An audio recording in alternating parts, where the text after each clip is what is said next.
Bora lá então para a quarta lei espiritual do sucesso, que é a lei do mínimo esforço. Vamos entender isso aqui. Sempre que eu tenho que fazer força, que eu me sacrifico, que tá difícil, que, enfim, existe força ali, significa que não é fluido. E se não é fluido, as coisas não são naturais. Se eu tenho que fazer força, eu tô na resistência. Então, se a gente olhar para a natureza vibra na lei do mínimo esforço. Ela simplesmente cresce, ela simplesmente evolui. Se uma árvore cai, eu não sei se vocês já viram esse cenário de uma árvore cair, por exemplo, dentro de uma floresta. A própria floresta vai com o tempo acolhendo ela, sem esforço, vai passando ali, vai acolhendo. Então, a gente precisa aprender muito sobre essa lei do mínimo esforço, até porque nós viemos de uma criação, na sua grande maioria, onde tudo era com muito sacrifício, onde tudo faltou, muitas coisas não eram assim abundantes e, enfim, fluídas, Então, a gente acaba repercutindo essa resistência na prosperidade financeira, no relacionamento, nas nossas relações de forma geral e às vezes até mesmo na nossa saúde, né? Quando a gente fica fazendo esforço. E no fundo, quando a gente fala sobre a lei do mínimo esforço, a gente também está falando sobre os milagres. Por quê? Porque por trás desse sacrifício, desse esforço, dessa resistência, existe uma falta de fé. No fundo, eu não confio, eu acho que se eu não fizer, ninguém vai fazer. Enfim, que o universo é difícil mesmo, que as coisas não caem do céu, Essas crenças, elas fazem com que a gente perca muitas vezes a fé. Inclusive, a gente vai lá e faz, trabalha, eu digo assim, se mata de trabalhar, que nem um doido, e o dinheiro não vem, ou se ele vem, não fica, é com sacrifício, é com dificuldade. Pode ver que as pessoas que têm trabalhos que são muito difíceis, elas ganham muito pouco. E pessoas que o trabalho dela não necessariamente é com esforço, ele é com responsabilidade, etc e tal, mas ela prospera com muito mais facilidade. Por quê? Porque existe uma fluidez ali. E quando a gente está falando sobre isso também, sobre o milagre que eu comentei, quando que a gente vê um milagre? É quando no fundo a gente confia que sim, a minha fé está tão forte em relação àquilo que vai dar certo. Então, aqui eu também gosto de falar sobre efeitos e não quando a gente fala da lei do mínimo esforço. Por quê? Porque o que é o efeito Zenão? Vamos dizer que aqui eu tenho uma caneca de leite. E coloquei essa caneca de leite em cima do fogo, tô esperando esse leite ferver. E eu fico aqui, esperando, esperando, esse leite não ferve, por nada no mundo. Quando você virar pro lado, eu vou fazer tal coisa, o leite ferve e derrama. Não é assim que acontece? Então, o efeito Zenão é justamente isso. Eu tô com tanta ansiedade aqui, eu tô fazendo aqui, eu tô fazendo. Eu quero tanto que esse negócio aconteça, mas no fundo, dentro de mim, existe uma falta de fé. Porque a ansiedade nada mais é do que falta de fé. Eu não confio no futuro. Então eu faço demais no agora. E aí, o que acontece? Essa falta de fé congela. Ela puxa o freio de mão, literalmente. E aí, quando eu solto, eu vou fazer outra coisa, eu vou, enfim, algo diferente eu vou fazer, ou simplesmente não quero mais saber disso, as coisas acontecem. Lembro de uma situação que aconteceu comigo há muitos anos atrás, quando eu trabalhava no escritório. Eu lembro que eu tinha mandado um currículo para uma empresa que ia abrir lá na minha cidade. E eles não me chamavam, e não me chamavam, e não me chamavam. Gente, eu acho que passou assim, sei lá, uns 4, 6 meses, e eu tinha esquecido desse currículo. Enfim, a vida aconteceu enfim. E aí eu fui chamada para essa entrevista, eu não passei na entrevista, mas logo dias depois eu fui chamada para trabalhar num escritório maior, melhor, eu ia ganhar o dobro do salário que eu ganhava. E aí eu disse assim, nossa, quando eu simplesmente soltei, as coisas aconteceram. E eu tenho certeza que vocês já viveram muitas, se vocês olharem para a vida de vocês, vocês já viveram muitas situações que quando vocês soltam, as coisas simplesmente, literalmente, soltam. As coisas literalmente acontecem. Acho que eu não fechei direito a minha gargantilha, mas vamos lá. Então, no fundo, a lei do mínimo esforço, ela fala sobre a fé, tá? E a lei do mínimo esforço, ela precisa ter um ponto de referência interno ligado ao amor, tá? A nossa ação motivadora, ela precisa ser através do amor, da harmonia. Pode ver, se vocês avaliarem, observarem, quem trabalha com aquilo que gosta, as coisas fluem muito melhor. Os clientes vêm com mais facilidade, as pessoas fidelizam mais, você vende mais, né? É tudo mais fácil. Quando eu trabalho com algo que ele não gera uma centelha no meu coração, que não é um chamado do meu espírito, que não é uma coisa que me alegra, tudo é com sacrifício. Para conseguir cliente é difícil, para vender é difícil, para ir trabalhar ou ter um aumento de salário, tudo é difícil. Independente de qual cargo ou função ou o que você faça. Por exemplo, vamos usar o exemplo de uma faxineira. Uma faxineira que gosta daquilo que ela faz, você pode ter certeza que ela tem uma agenda cheia e de clientes que não querem perder ela por nada nesse mundo. Não é assim? Agora, uma faxineira que trabalha com faxina porque ela não vê outra possibilidade, ela começa nos lugares e ela nunca fideliza. Ela nunca está feliz com o que ela faz. Chega domingo à noite, de tarde já começa a sentir aquela tristeza. Esse é só um exemplo aqui. Então, esse ponto interno, gente, ele é muito importante para o nosso nível de energia. Por quê? Quando a gente faz algo que nos motiva, eu tenho certeza que vocês já viveram alguma coisa nesse sentido. Eu estou fazendo algo que eu gosto, independente se isso seja trabalho, um hobby ou o que for. O tempo voa, eu não vejo as horas passarem. É que tu entra no flow, você entra na harmonia da coisa. Quando você vê, você diz assim, meu Deus, passou 2 horas. Aqui nem quando a gente conversa com uma pessoa que a gente gosta, né? Passou 2 horas, 3 horas, você diz assim, meu Deus, eu não vi o tempo passar. Parece que a gente sentou aqui faz pouco tempo. E quando a gente conversa com alguém que a gente não gosta, passa 5 minutos e diz, ai, Senhor, o que eu faço para despachar a pessoa? Não é assim que acontece? Então, o que acontece com o nosso corpo nesse momento?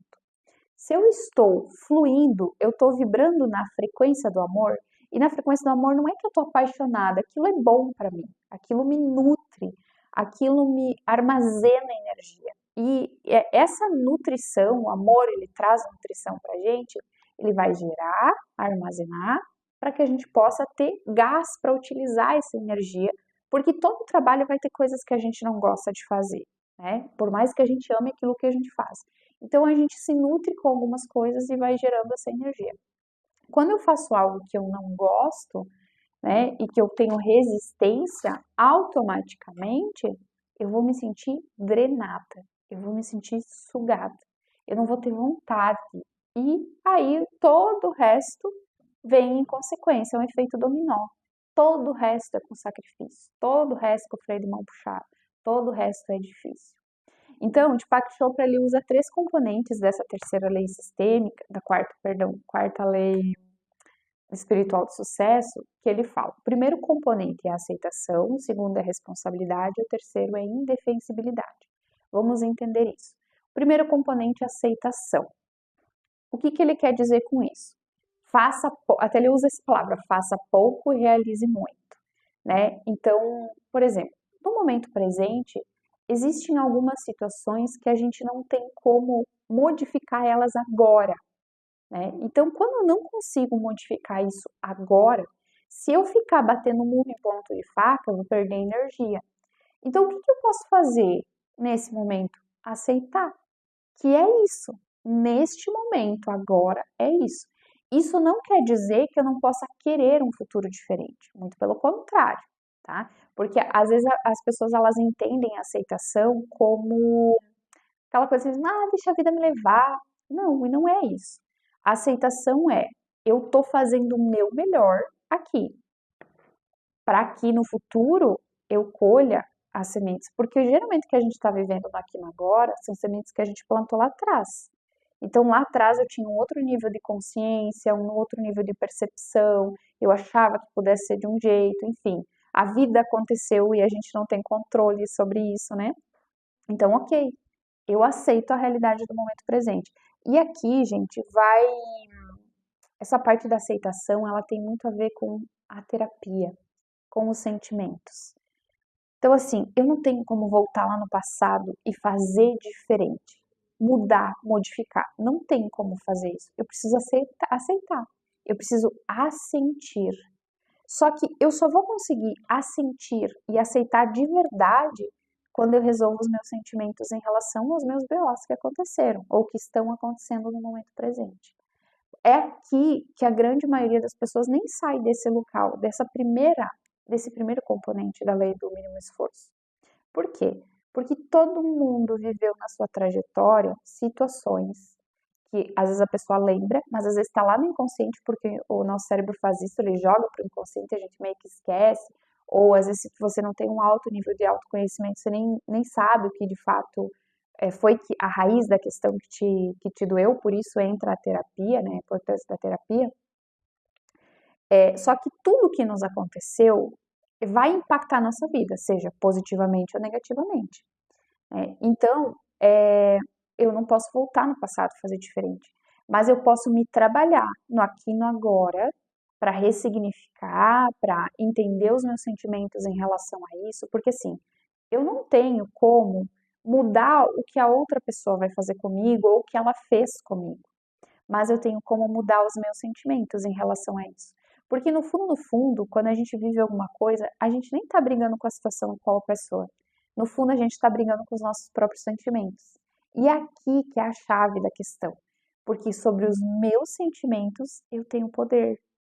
Então, eu posso olhar para dentro e entender qual que é a raiz desses sentimentos, como eu posso lidar melhor com isso, enfim.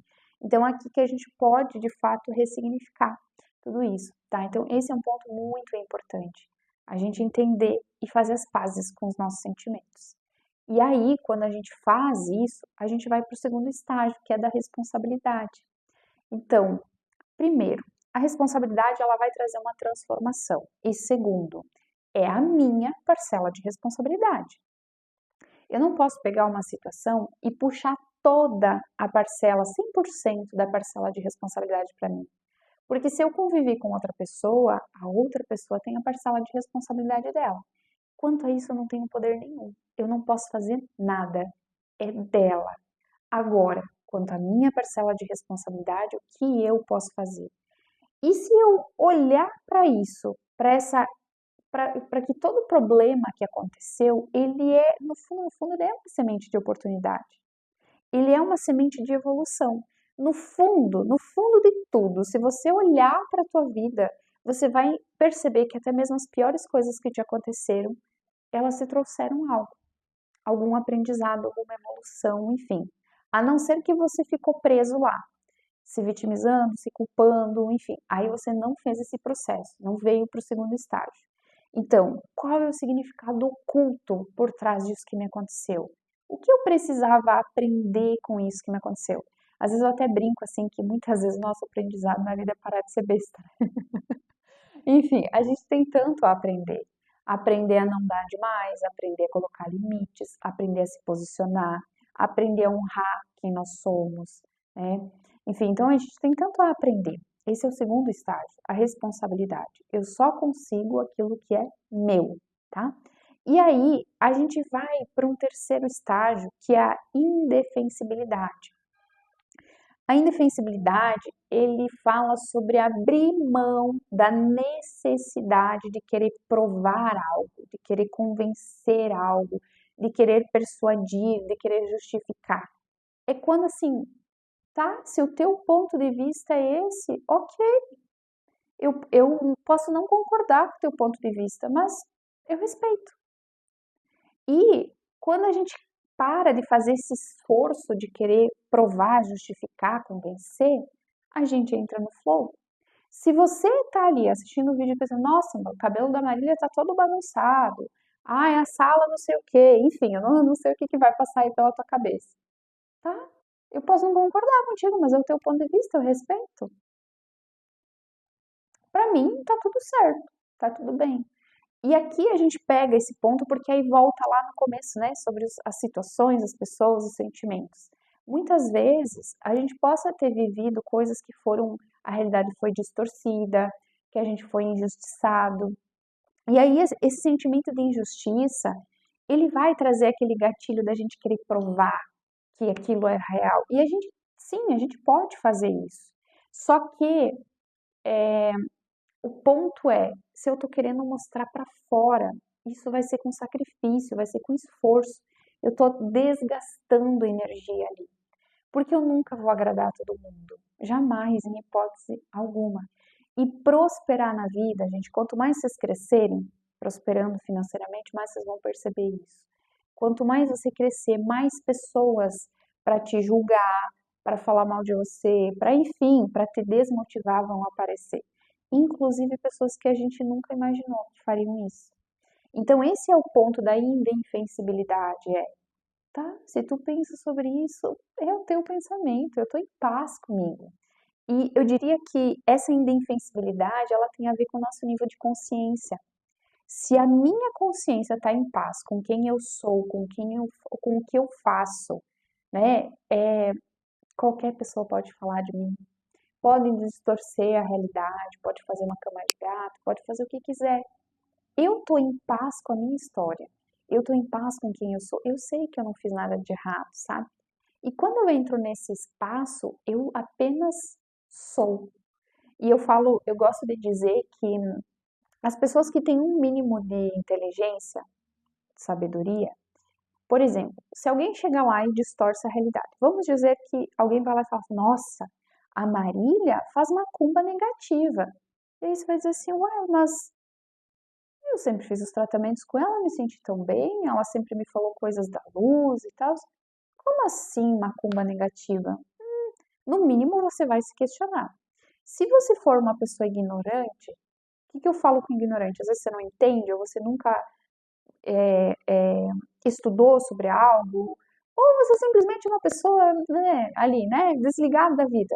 Qual que é a primeira coisa que você vai fazer? Você vai comprar aquilo como verdade. Você sequer se justifica. Então, hoje em dia, eu também trago isso como uma filosofia de vida. A pessoa, às vezes, ela vai entender o que ela quer dentro do nível de capacidade que ela tem para entender. E aí, até vou falar uma frase meio pesada, meio dura aqui, mas assim, como é que você vai ensinar para um ignorante, um burro que não quer aprender, algo que ele não quer? Só vai entrar algo na cabeça da pessoa se ela quiser de fato aprender, se ela quiser de fato ouvir. Se ela não quer ouvir, vai entrar por aqui, vai sair por aqui. É canalzinho direto, nem, nem passa pelo cérebro. Então, para que perder tempo tentando se justificar, tentando convencer, tentando persuadir, tá? Então, tem esses três componentes, né? A aceitação, a responsabilidade e a indefensibilidade. E um último ponto aqui, só para fechar, essa quarta lei do mínimo esforço, ele traz muito essa parte de quando a gente faz algo com o coração, né? Então, nossa, se no meu coração eu quero comprar esse livro, porque eu senti um chamado de comprar esse livro, eu estou fazendo algo através do amor. O amor, ele vibra na harmonia e, consequentemente, ele flui. Se eu quero comprar esse livro para preencher o meu ego, porque me falaram que eu tenho que ter esse livro na minha estante, só o exemplo, mas isso pode ser qualquer coisa, e isso não ressoa comigo, é por causa do meu ego. O que que é o ego? O ego ele é muito importante para a gente, porque ele é o nosso modo de sobrevivência. Só que muitas vezes a gente está vibrando no ego, por exemplo, eu quero comprar esse livro porque eu quero pertencer, porque eu quero ser visto, porque se eu tiver esse livro as pessoas vão achar que eu sou inteligente, porque se eu tiver esse livro as pessoas vão me respeitar, enfim, mas não é, entende que não é o externo que vai te trazer algo, e sim o interno. Se eu ler o livro e entender ele, ok, eu vou, né, trazer algo para dentro. Mas muitas vezes a gente quer as coisas para ser visto, para se sentir amado, para se sentir pertencente. E isso é ego, tá? E eu não estou dizendo que você é uma pessoa egoísta, egocêntrica. Não. É o teu modo de sobrevivência ativado. Existem feridas ali dentro que precisam ser olhadas, de rejeição, de abandono, enfim. Existe uma parte tua, quando o ego está ativado demais, existe uma parte tua muito machucada. Então, é um momento que você precisa assim, opa, por que eu quero isso? É porque eu sinto um chamado interno ou é porque eu sinto uma dor interna, né? Então, quando eu sinto a dor, vai ser no sacrifício, vai ser na dificuldade. Quando eu sinto o chamado interno, eu tô na fluidez. E essa lei aqui, eu diria assim, que é algo para a gente reassistir a aula mais vezes, porque existem tantas situações na nossa vida que às vezes a gente, sem querer, a gente entra naquele espaço, ah, tá todo mundo fazendo dessa forma, eu também vou fazer, mas aí não ressoa comigo, né? Ou a gente começa a copiar o outro porque tá todo mundo daquele jeito. E aí às vezes tu diz assim, nossa, mas não faz sentido pra mim. Por exemplo, gente, eu tô com um blazer branco aqui. Eu comprei esse blazer pra formatura do meu marido. E eu não sou muito fã de usar blazer. Eu acho ruim de... Esse até, ele é levinho, assim, né? Ele é fininho aqui, enfim, o tecido dele no braço, ele é gostoso de mexer. Mas eu, pra mim, casaco que me pega aqui, ó, que eu não consigo movimentar o braço, porque eu falo assim, né? Eu tô sempre assim, né? E também com as mesas eu utilizo muito os braços. Então, hoje eu coloquei ele porque eu disse, ah, tá, vai combinar com o meu look e tal, mas eu quase não uso ele. Embora o blazer ele traga essa representação de autoridade, de poder, de uma pessoa mais inteligente, né? Enfim, sim, eu sei que ele passa essa imagem, mas ele não ressoa muito comigo. Então, ok, eu comprei por um motivo específico, porque eu queria lá para para formatura, enfim, mas não é algo que eu uso no meu dia a dia. Se eu passo a usar ele todos os dias, porque eu quero representar algo eu não gosto de usar, mas é porque eu quero representar, percebe que eu tô no ego, eu não tô na essência? Então, hoje me deu vontade de usar, tá bom? Me deu vontade de usar, usei, né? Então é importante a gente ir observando isso, porque às vezes a gente vai, a própria sociedade, ela joga a gente para isso, como se fosse todo mundo num padrão. Ah, todo mundo tem que usar isso, todo mundo tem que usar aquilo, vestir daquele jeito. Se você não tem aquele cara, você não é de sucesso e tal. Mas no fundo, o que que é sucesso para você? Porque para alguns, a prosperidade pode ser eu morar no interior, ter minhas galinhas, ter o meu pedaço de terra, plantar as minhas coisas, enfim, às vezes a pessoa é a pessoa mais feliz do mundo, né? E inclusive a gente sabe que, né, precisa de muito dinheiro para também, né, estar morando no interior, né? Para outros, a prosperidade é poder ter tempo com os filhos. Para outros, a prosperidade, eu não sei o que que é. Então, assim, não é só ter uma bolsa de marca, um carão, a casa, não sei o quê.